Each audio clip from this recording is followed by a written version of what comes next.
Hello, everyone. Welcome to another episode of the Slumber Party Cinema Show, where we talk about movies, all things movies, films. We get to invite DPs, actors. You get it by now if you're still watching. As always, I'm going to bring in a couple friends with me. Still, Mike Blunt and Jay Conley. Come on out. Come on out. Welcome. I'm here. Welcome. Today we get the special treat of showing the film Imposter, a short film written and directed by Chris Esper. We can't wait for him to join the Slumber Party in a little bit. We got our friends here. We got our popcorn as usual. Thank you, Mom, again for another set of pajamas. Super excited to talk about this. Let's talk, take a seat, talk about the film, kind of what the audience can know. They can get a sense of what we're showing today. Because we've shown a couple horror films. We showed a micro short. And now we are showing a film that has not a lot of dialogue. A film about anxiety. A film that kind of hits the heart. And I can't wait for everyone to see it. But it really affects you. And it's done in a way that moves and grooves in such a fashion that kind of is beautiful. It's really mesmerizing, but it's also a film that talks about mental health, right? So sometimes we have to kind of ground ourselves, let our audience know this film does tackle anxiety and the feelings that come with it in a strong way. So just kind of prepare yourself for that. Did you two have anything that you'd like to say about the film before we throw it on, or? Well, I'm excited to see it. You know, this will be our first drama, one with not a lot of dialogue, and I'm excited to see how it shapes up and just how powerful it can be. Yeah. Yeah, as you know me, I'm just ready to get on into it. Yeah. All right. Do you want any popcorn? Oh, of course. Always got to bring the popcorn. A little popcorn? Popcorn, thank you. Oh. We'll get more of that later. Yes. I also want to state that Jay, he did bring a puppet with him today. Thank you for bringing that. Of course. This is Crazy Horse. Okay. Like The Sopranos? Yeah, you know, the club. And it makes the same noise, too.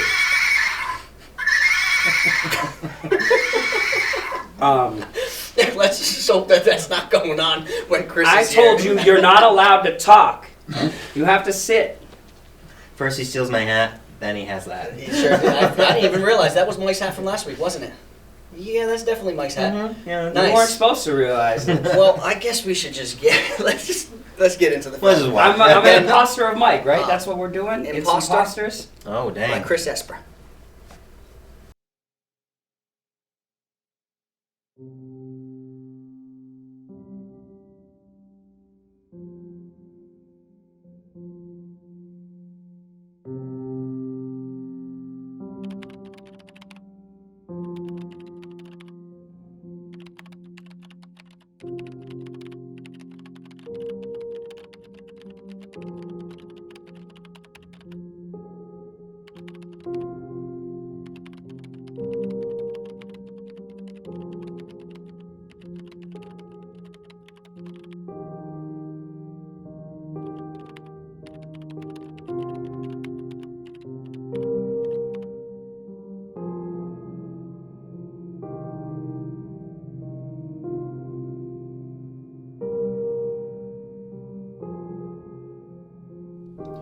So it looks like our quarterly numbers are down this year.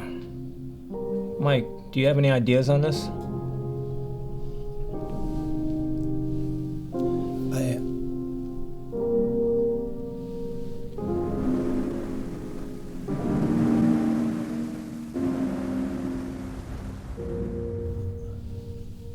No, sir. Sorry.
I conceptualized it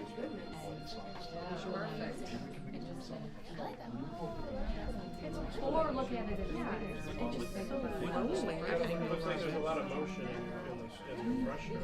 Oh, it's no, I can't.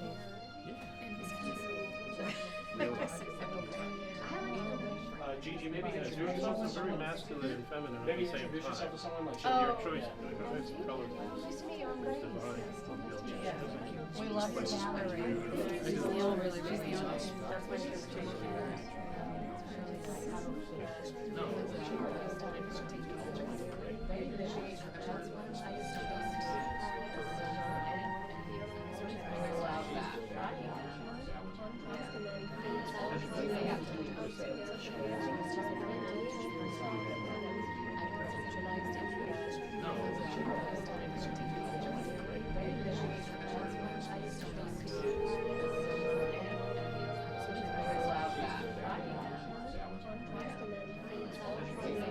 That's my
Yeah.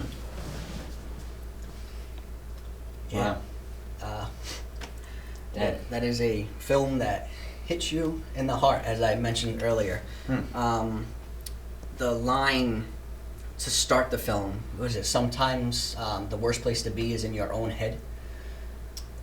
Such a powerful way to just start that film. Yeah. It is letting us know as the audience right away what we are getting ourselves into, right?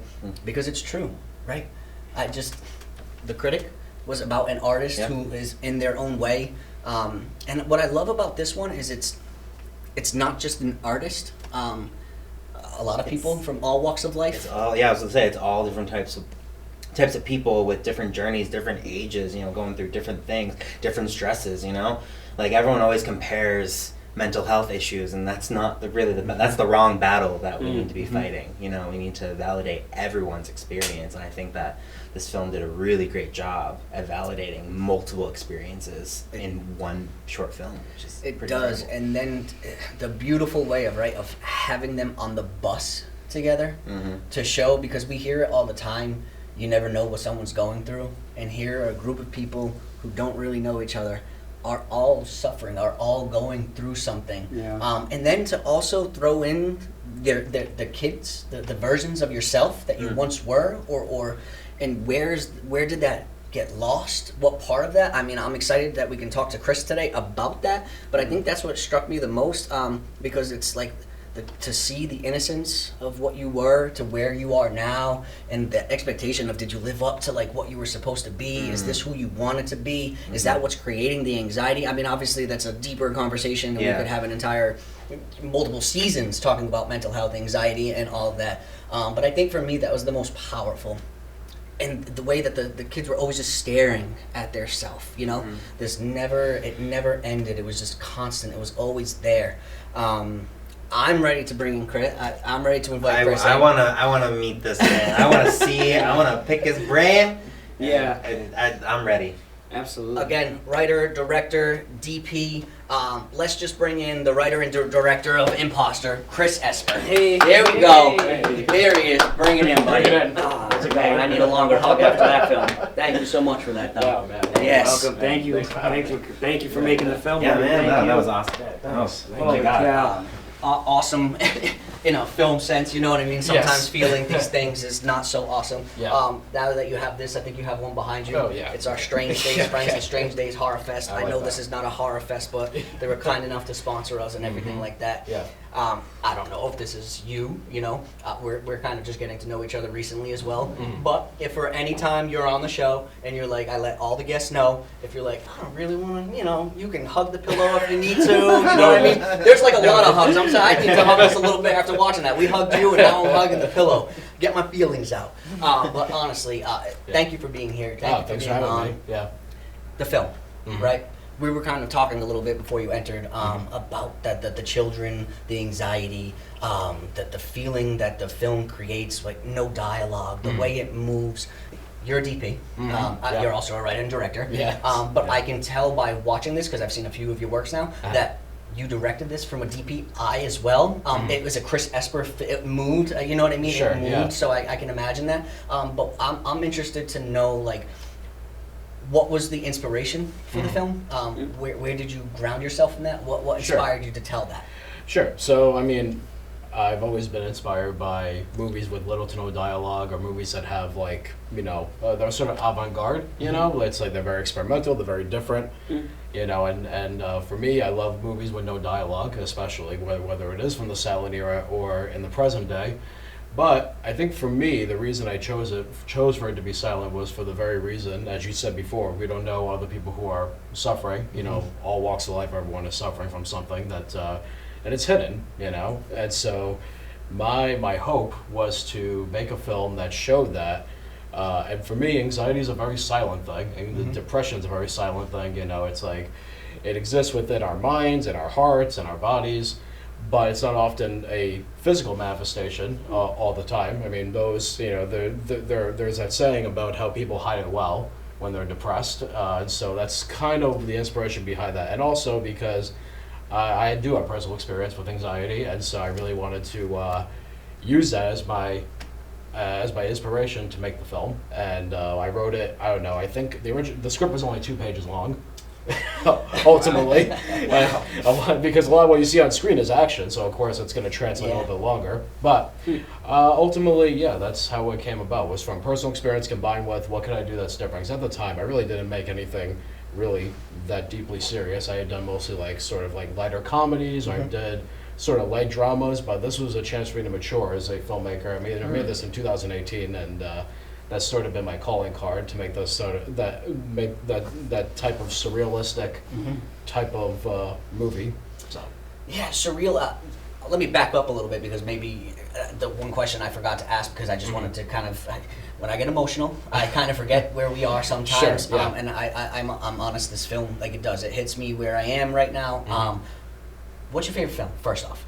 So we ask all our guests, what is your favorite film? So and this is so out of left field because it's nothing like the movie I made, but the first Rocky movie is probably my favorite movie. But My man. My man. What do you know about That's that? what I'm talking he's about. Rocky 5. Rocky V. yeah, I heard a rumor about that. And, Yeah. Oh, well, Oh, see, no, there's gonna be a you brought battle. it. You brought it. My ring's outside, as they say in Rocky 5. Listen, it's better than Rocky 4, at least I'll say that. What? Wait a minute. I didn't say that now. I didn't say It that. is though. You It can make is. claims. ding. You can make No. claims. Anyway, back to Imposter. I don't know, Mary Poppins. Nothing to do with our conversation. But that movie. But also, there's a better boxing movie that really inspired me to make movies. Raging Bull. Raging Bull. The great Martin Incredible. Scorsese. Yes. That was a movie that made me want to make movies because of the artistry he put into it. Yes. And that made me realize, there is something behind filmmaking. It's not just entertainment. There's an artistry. And it made me very hyper aware of cinematography, of editing, composition, production design, all of that stuff. Yeah. So that's Yeah, and when you were writing this, and when you were kind of thinking of anxiety, and did you know going into the first draft that, hey, there's not going to be a lot of dialogue in this? Did you know that was going to be like I that don't at think first? so. or- No, I think at first I did try to write it with dialogue, and I'm like, this doesn't feel right. This feels very sort of forced. It feels very heavy-handed. I'm like, I need to do this in a more subtle way. And then that's when it hit me that anxiety is a very silent thing. And so that was the inspiration behind that. And it's easier to shoot. You don't have to worry about sound, which is nice. As we know, that's always a pain in the butt. It sure is. It sure is. Yeah. Yeah. You look like you had a question to ask. Yeah. Or you Well, just deep I in was just thought? thinking of I was in deep thought for a second. Sorry, I was just thinking about how last week we talked about silence as well, and this was just handling silence in such a different way, and it just made me think about suffering in silence and how much that sucks, and everybody has their own story, and it reminded me a lot of the just being stuck in the bus. Right. As you go along in the film, I don't think I realized what was really happening until it happened, and I went, whoa, Yeah. okay, Yeah. we are here now. Yeah. And I think that that's something that just really sat with me, and I just kind of like had it wash over me. Yeah. Yeah, I was with Jay. The bus was something that really captivated me, especially Yeah. the point where everyone was sort of looking at each other, and there was some smiles going on, and it was like this sense of solidarity, like we're all suffering, and it's like when people go to AA meetings. You know what I mean? It's just it's having that people who can understand what you're going through, and so the ending when everyone was coming out and they were all seemed to have defeated their depression or working on it. I think that was really powerful because it just showed that together you can make it. You have someone to lean on. I think that's important. Whether it was very symbolic, but I feel that's what I got from it. Oh yeah, sure. I mean, and then the ending was a big question mark for many. I'd be remiss if I didn't mention my producer, Lisa Wynn, who worked with me closely on this. She first read the script and she goes, I like it a lot, but you sure about the ending? You sure you want to go there? I'm like, oh, I'm sure. I'm positive. Because it would have done it injustice if I didn't go with my gut. So I had to. And it's funny, when I showed the film in Vegas at a film festival, a member of the audience was like, why did you kill children? I'm like, no, that's not what we did. My goodness! Whoa! So they took it very literally, unfortunately, which you can't really do that with this kind of thing. You have to sort of. I knew it was gonna be a gamble going into it, because it's the kind of film you're sort of letting the audience you're telling the audience, hey, it's okay to have a different interpretation, Yes. and hopefully I've allowed the audience to come up with their own idea of it rather than spoon feed them. That was the hope. But Which is funny because we do have our own interpretations of how we view films, because you kind of saw that ending differently than I did. And that's what's great, right? Because as I'm sitting there, but I think that also depends on where, like, who we are as a human, our makeup, where we are with anxiety, like where we're coming from for life. But I couldn't help but view that as, well, they're off that bus, but eventually there's going to be another one, There's going to be another unfortunately. bus, right. That's like, that's where I went with it. But I could totally see how you would also see what you saw. And I think that's the great thing. So some of the best things about like filmmaking, art in general, is just getting us to ask questions. Yeah. Right? Getting us to wonder, getting us to imagine, getting us to feel, just getting the brain moving so that we're not just sitting there. I love good endings. I love things that have complete endings sometimes. Sometimes they're needed. You know what I mean? Sure. Sometimes you want closure. But I felt like if you close this one, we would probably be sitting there saying, what does that Chris Esper know about my anxiety? Right, exactly. Like, you know what I mean? I might be sitting there, or other audience members might be saying, well, you can't solve that in a 9-minute film. No, you can't. No, and that was the point of it too. Was like to not solve it, but to show that all of us behind the making of it were just like you.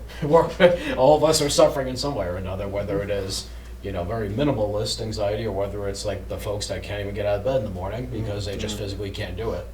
Yeah. The quote at the beginning, was that always there as well, or did you kind of throw that? Did you know after the cut? I knew after. That was during post-production because I watched it. It looked really good, but then talking about it with my crew and the producer, I was like, well, it might be nice to open up with a quote to sort of give like a precursor, not a handle necessarily for the audience, but to give them a little bit of something to grab onto, to be like, okay, this is the ride that we're going into. This is something to keep in mind as we're watching it.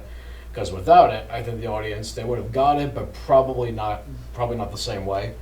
And you don't want to alienate your audience either. So that was a very tricky balance for me anyway as a filmmaker. And I also did my own editing, which as a director, you should never do your own editing because you're not objective. Yeah. You're not. I mean, you're so focused on getting that pretty shot that took hours to get. You're like, oh, I got to put that in because it took us 2 hours to get it, but it's like, you got to kill your darlings, as they say. You sure do. I personally, I loved that line because I had stated earlier that it does. Right away, I know exactly what I'm about to get into. Right. And there's something about that. It allows us to take a breath for a moment, saying, this is where we're going right now. This is okay to go here right now. Yeah. That's at least for me. Someone else might see that and say, nope, not for me. Yeah, exactly. I can't watch this film right now. I'll come back to it in a couple days or something like that. Right. You know what I mean? And I think that's okay.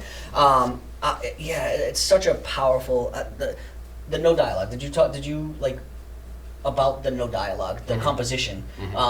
Did you kind of have a hand in how that? Because I thought the composition, like the way it built and just brought us through the journey, the way it moved. Did you have a say? Like in the way it was shot? Yeah. Yeah, and the composition and the score for it too. Oh, the score. Yeah. Oh yeah, no, the score. So when I put the film together, I always like to do a temporary score that I could put on, when I'm editing. And for this, I used a piece by Philip Glass, who I think is a fantastic composer. And I also used Eric Satie's Jim Nobody's. It's a beautiful classical music piece. So I put those two pieces underneath. I sent it to my composer, Stephen Lanning Cafaro. And then he went ahead and he said, okay, I know exactly what you're looking for. And then he did a track. It was excellent. Then he did another one to sort of correspond with it. And the way he did it was very interesting. I didn't think about this until he did it. He had the same theme play for all the characters, except he would change the instrumentation of how the beat was being played. That way, it was a little bit lighter for the artist and a little bit heavier for the lead, for the businessman character, and then for the military veteran, it was sort of a combination of the two. It's funny that you say that because I was like, this sounds like the same score throughout the whole thing, and I loved it, but it was different. So that makes total sense. Yeah. He wanted to give a sense of unity by make it sound different, and I'm like, I didn't even think to do that, but so I thought that was a brilliant idea. So I said, yeah, go for it. That's great. That is a brilliant idea because that fits on the theme right. of we're all in we're this all the together, same, exactly. Right? But different. Yeah. Same but different. Same but different. Yeah, exactly. Same but different. Yeah, it's true. For the characters and all of did you kind of know that you did want to tackle a business person, an artist? Yeah. So initially, the way I wrote it, it was it was a little bit different than the way I wrote it initially. The way I wrote it initially was that there was a businessman and there was a artist. Like those two central characters, I knew I had. That was easy. But the veteran, that was Lisa's idea. We were sitting for coffee one day and chatting, and then she was like, "Oh, what if you have like a veteran?" And I'm like, "Oh my god!" Wow, that's a brilliant idea. So then I wrote that into the script, and then same with some of the other little side characters. I had very sort of generalized characters to begin with, and they weren't their children necessarily. At first, they were actually the same actor playing the same role, but they were like sort of grunged up and like dirty looking. But then it was brought to my attention of like, oh well, what if what if it's a child, because it shows their past and it shows how their anxiety started when they were younger and how it manifests into adulthood. And so that's how that happened. So it was all collaboration. It was all because if I did it just the way I wrote it, it would have been fine, but it wouldn't have been the same. And I guess a little bit of spoiling the magic here, but the veteran, he's not a real amputee. That was all visual effects, magic. That was difficult to do. Yes, of course. Yeah, I can imagine that Yeah. would be a difficult one to do. All of it, everything that just like builds into it. Directing, you're a DP. I know you love DPing. Did you find that as you were directing, you were kind of having a good say in what was happening with cinematography? Oh, yeah, Did for you sure. allow a lot more freedom too, like a collaboration? Oh, yeah, no, for sure. I mean, I would, I personally, I don't love Video Village as a director. I like being by the camera so I can watch the actors, because you could always look at the playback anytime. Yeah. But you'll never see the actors live in front of you ever again. Because when you look at the monitor, you look at the shot, you look at the framing, you look at the lighting, you look at the composition, but so the performance gets lost. So I always try to be with the actor. But in the case of this film, they had the Video Village set up for me, and I was like, oh, what the hell? Let me set a Video Village. And plus, I worked with the actors well beforehand. Okay. And what we would do with the actors is I would tell them, hey, why don't you two get together? Since you're a pair, you're playing the same character. Write a biography. Collaborate on it together, present it to me, and then we'll talk about it. And so they would come to me, they would say, hey, this is what we thought of.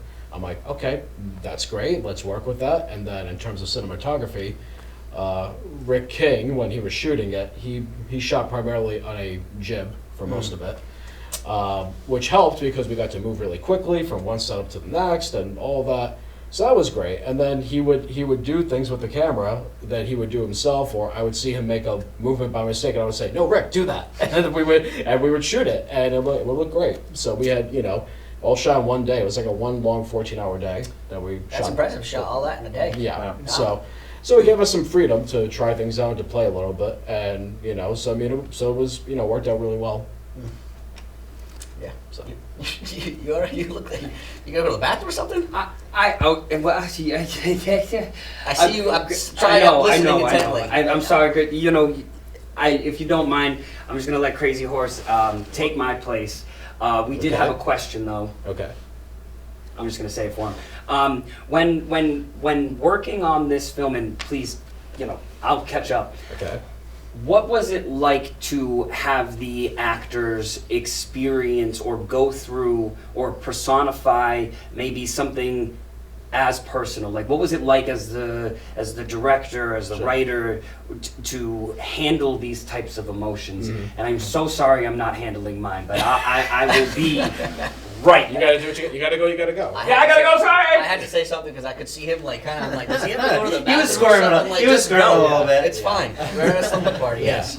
Well, I guess to answer his question. Of course he's question. If he could hear me. No. So, no, to answer his question, actually it was very emotional, particularly when we did the art gallery scene. The actress, Chitel Kelkar, who's amazing. I just worked with her on Yeah, a film a couple months ago. she's incredible. When we did that, some of the initial shots, everybody in the room was crying. She was crying the hardest. It was just, that's when I knew it was working, was when everyone was crying. And I'm like, okay, this is going in the right direction. Yeah. And then, it sort of gave me the confidence for the rest of the day to keep going in a very positive way. Yeah, I can imagine. The one question I also have to ask is the children. Yeah. We need to talk about the children a little bit. Yeah.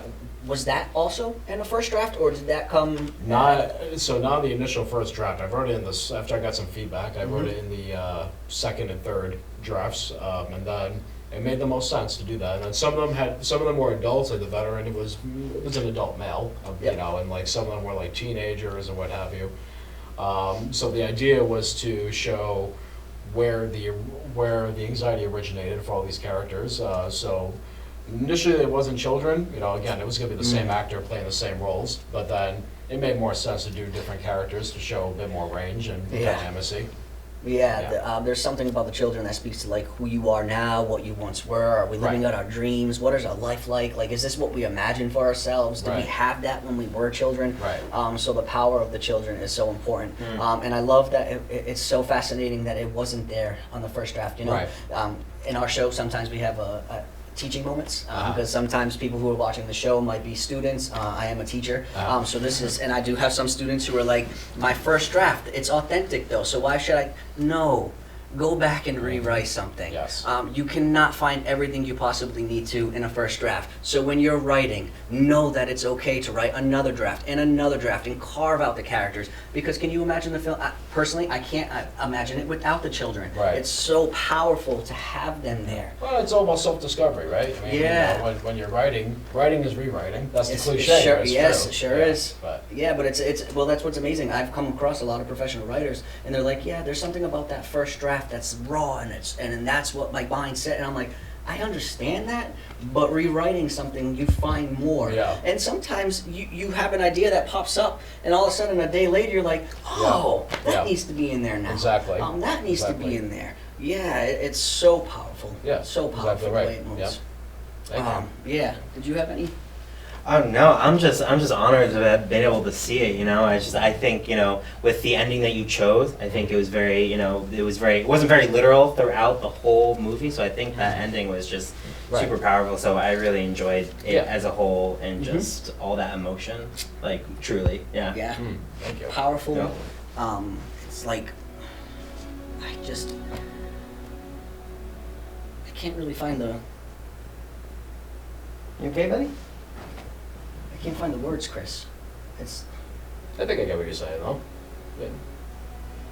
I'm just.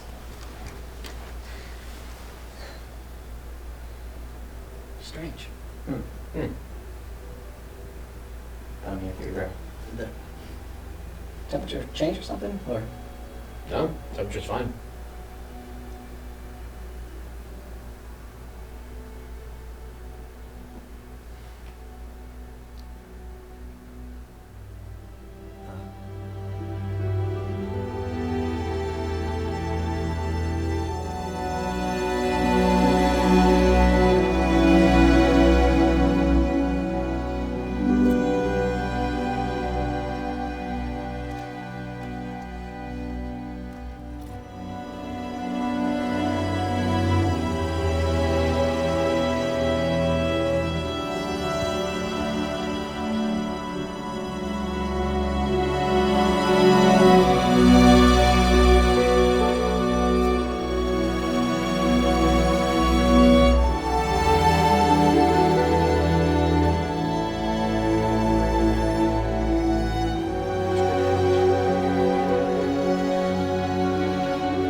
Well, thank you very much, Chris, Okay. for being here. Thank you for having me. This was Slumber Party Cinema. Thank you, and yeah, see you next time.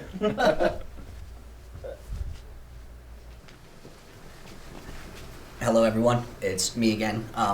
Now that the show is over, I truly wanted to thank Chris Esper for coming on today. It's appreciated. His film is a powerful one. And this is just me personally. If you are suffering from mental health, if you have any anxiety or feelings of depression, I would always suggest to talk to someone. It doesn't have to be someone who's a professional. It could be a friend. It could be a relative. It could be someone that you don't know if it feels like you're just getting something off your chest. If you're not ready to talk to anyone yet, that's okay. But kind of try to start building up the courage to eventually do. Sometimes just getting your thoughts out there, they help. It helps to have support. it helps to have a network, and it helps to have someone that will listen. If you want, you can send us a message at the Slumber Party Cinema Show. We'll be happy to chat, even if it's just emailing us and you never respond again. Sometimes sending that one email just saying, hey, I'm going through this. We just want you to know we're here, we're listening, and that was the power of the film that we watched today. So, thank you.